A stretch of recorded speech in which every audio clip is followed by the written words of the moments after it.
بسم اللہ الرحمن الرحیم۔ آپ یہ دیکھیں کہ ہم جس دور میں ہیں نا، یہ دور آرٹیفیشل انٹیلیجنس کا دور ہے۔ ٹھیک ہے، ابھی ہم یہاں بیٹھے ہوئے، پتہ نہیں لائیو جا رہا ہوگا کہاں دنیا میں، کہیں بیٹھا ہوا ہوگا، ہمیں سن رہا ہے۔ وہ کیسے سن رہا ہے؟ میں تو نہیں جا رہا وہاں بیٹھا ہوا، آواز بھی جا رہی ہے، تصویر بھی جا رہی ہے، سب جا رہا ہے۔ کیسے جا رہا ہے؟ انسان ترقی کر گیا ہے۔ انسان جو ہے وہ اتنا اسٹرانگ ہے کہ کیمرے کی پکچر کو ڈی کوڈ ان کوڈ فوراً جو ہے اس کو کوڈنگ کرتا ہے، موبائل ڈیٹا کے ذریعے سے پیکٹ بنتا ہے، پیکٹ ہواؤں میں جاتا ہے، بی ٹی ایس سے ٹکرائے گا، بی ٹی ایس سسٹم میں جائے گا، اور ملی سیکنڈ کے ڈیلے کے ساتھ امریکہ میں بیٹھا ہوا شخص بھی دیکھ رہا ہے۔ وہ انسان ترقی کر گیا۔ اب ہم اس سے بھی آگے جا رہے ہیں۔ اب ہم جس دور میں جا رہے ہیں وہ میٹا ورلڈ ہے، میٹا یونیورس ہے، یعنی اب سب ورچوئل ہو رہا ہے۔ اب آپ جو ہے وہ کسی اور طریقے سے کہیں اور ہوں گے، شاید ہوں گے یہی، لیکن کچھ اور ہے، ٹیلی پورٹ ہو جائیں گے۔ انرجی پتہ نہیں کہاں انسان جا رہا ہے۔ اس پوری پرواز میں جو انسان جا رہا ہے، ہم ولایت کے لیے کیا کر رہے ہیں؟ ہم نظام امامت کو میٹا ورس پہ کیسے حاکم کریں گے؟ میٹا ورس بحریہ کے پلاٹ نہیں ہے جان محترم کہ آپ بولیں کہ میں یوں خرید لوں وہ خرید لے۔ میٹا ورس پہ 300 آئلینڈ بک چکے ہیں، $8 ٹریلین کا بزنس میٹا ورس پہ۔ کہاں ہے؟ زمین پہ نہیں ہے کوئی بھی چیز، سب ہوا میں، فضا میں پیکٹس بنے ہوئے ہیں۔ مقابلہ کریں گے؟ امام کو ان سے مقابلہ کرنا ہے نا، آگے روبوٹ سے مقابلہ کرنا ہے، مشین سے مقابلہ کرنا ہے۔ ہم امام زمانہ کے لیے کیا کر رہے ہیں؟ ابھی جیسے جرن صاحب نے بولا کہ ذرا ہمارے یہاں فقدان ہیں، ہمارے انسٹیٹیوشنز نہیں ہے، ہمارے یونیورسٹیز نہیں ہے، ہم اکوپڈ نہیں ہیں، اصل میں ہم سوچ ہی نہیں رہے اس طرف۔ ہمارا ممبر پہ پوری طاقت ایک دوسرے کو کھینچنا، ایک نے یہ بول دیا، دوسرے نے یہ بول دیا، تیسرے نے یہ بول دیا، چوتھے نے۔ ہم نے دین کو مذاق بنا لیا ہے جانے محترم۔ اس لیے امام علی آئے تھے کہ فلانے نے یوں کر دیا تو ہم اس کے پیچھے پڑ جائیں، فلانے نے یوں کہہ دیا ہم اس کے پیچھے پڑ جائیں۔ دین نہیں رہا یہ۔ دین پرچار ولایت اور امامت ہے۔ اللہ نے آخری نبی کو بھیجا، دین کو کامل کر دیا، یوم اکملت لکم دینکم، دین کامل ہو گیا، ولایت آ گئی۔ اب اس دین کو تبیین کرنا ہے، لوگوں تک پہنچانا ہے۔ وہ کس کا قصور ہے اگر نہیں پہنچ رہا؟ میرا قصور ہے۔ آج اگر دوسری قوموں کے اندر اسلام نہیں پہنچا، میرا قصور ہے ذہن محترم۔ ہم مسلمان دستے گریباں ہیں ایک دوسرے کے، سنی شیعہ سے لڑ رہا ہے، شیعہ سے لڑ رہا ہے، دیوبندی جو ہے وہ سلفی سے لڑ رہا ہے، سلفی جو ہے وہ اہل حدیث سے لڑ رہا ہے، کوئی بریلوی سے لڑ رہا ہے۔ ہم ایک دوسرے سے دست و گریباں ہیں۔ ہم اس رسول کی امت ہے جو رحمت للعالمین ہے، جس کی رحمت ہے پورے عالمین پر، ہم اس کی امت ہے۔ اور یہاں ہم لوگوں کو مار دیتے ہیں، جلا دیتے ہیں، جس کا جرم بھی واضح نہیں ہوتا۔ یہ قوم کہاں جا رہی ہے؟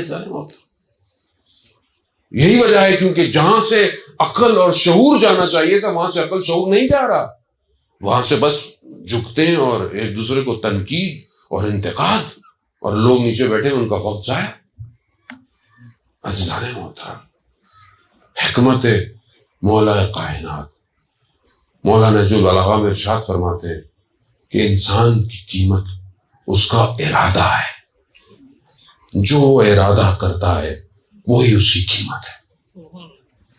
اگر آج ہم نے یہ ارادہ کر لیا کہ ہم یونیورسٹی بنا سکتے ہیں، ہم انسٹیٹیوشن بنا سکتے ہیں، ہماری قیمت ہے یہ۔ اگر ہم یہ چاہ سکتے ہیں آج ہم اتنا بڑا نیٹ ورک بنائیں گے جو ہمارے وقت کے امام کے لیے کام آئے گا، یہ ہماری قیمت ہے۔ اگر آج ہم جو سمجھتے ہیں کہ نہیں ہم آسمان پہ پرواز کر سکتے ہیں، ہماری قیمت یہی ہے۔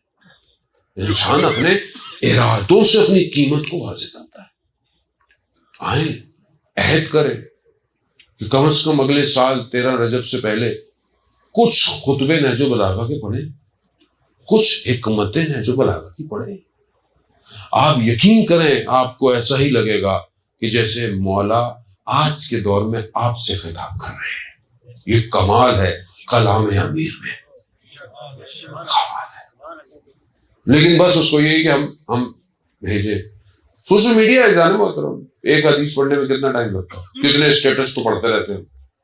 صبح شام واٹس ایپ میں لوگوں کے اسٹیٹس بھی دیکھتے رہتے، اچھا اس نے یہ ڈالا، اس نے وہ ڈالا، لیکن دل کا اسٹیٹس مولا کے آگے حاضر کرنے کا وقت نہیں آتا. مولا بھی تو دیکھتے ہوں گے نا ہمارا اسٹیٹس کیا ہے، کیا ہوتا ہوگا دنیا میں، جبکہ خود ہم جس کو امام مانتے ہیں اس نے دنیا کو 3 دفعہ طلاق دی ہے، اور ہم اسی دنیا کے پیچھے پیچھے پیچھے پیچھے. نہیں ہو سکتا، دنیا جمع نہیں ہو سکتی.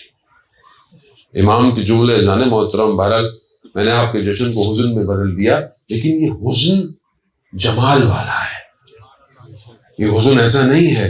آپ امیر جملے دیکھیں نا، اپنے آخری وقت میں میرا مولا کیا کہہ رہا ہے، بیٹی کیا کبھی علی نے 2 چیزوں کو دسترخوان میں کھایا؟ اللہ اکبر، ہمارے کھانے ضائع ہو جاتے. امام کی صفت رات کو یتیموں کو غریبوں کو کھانا دینا چاہتا، خود دے. کیا اس پہ کبھی ہم نے زندگی میں عمل کیا؟ امام کی ولادت ہے نا، آپ کھانے اپنے پیکٹ بنائے، نکلے سڑکوں پہ روڈوں پہ، غریب فقراء بیٹھے ہوئے ہیں، دیں، سنت امیر پہ عمل کریں. یہ پریکٹیکل ظہور ہے نا. اس کو نہیں پتا کون ہے، وہ پوچھے گا کیا ہے، بولا وہ میرے گھر پہ خوشی ہے آج، میں تمہیں اس خوشی میں کھانا کھلاؤں. وہ بھی تو آ جائے گا، بولے یار اس کی خوشیاں ہوتی رہے. امام کی خوشی کا اظہار ایسے کریں. روزے پدر ہے، یعنی فادرز ڈے ہے 13 رجب، بچوں کو چاہیے باپ کے لیے کچھ کرے.